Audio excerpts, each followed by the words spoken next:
আচ্ছা, জীবনে কখনো কোনো মৃত ব্যক্তিকে গোসল করিয়েছেন? যদি কখনো সুযোগ হয় তাহলে সেই মৃত ব্যক্তিকে গোসল করাবেন।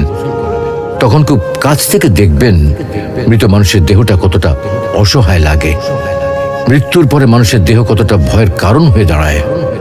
সুযোগ পেলে রাতে লাশটা পাহারা দেবেন, তখন বুঝতে পারবেন প্রিয় মানুষটার লাশ রাতের বেলায় আপনার কাছে কতটা অদ্ভুত লাগে, কতটা ভয়ের কারণ হয়ে ওঠে, কতটা আতঙ্কের কারণ হয়ে যায়।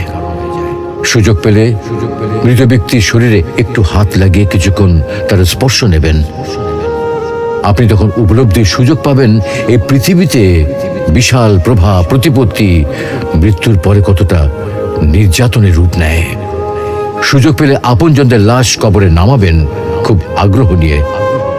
শেষবারের মতো মৃতদেহের মুখটি একবার দেখার চেষ্টা করবেন এবং বারবার উপলব্ধি করার চেষ্টা করবেন এই মৃতদের সাথে অনন্তকালের যাত্রার পথে এটাই আপনার জীবনের শেষ দেখা।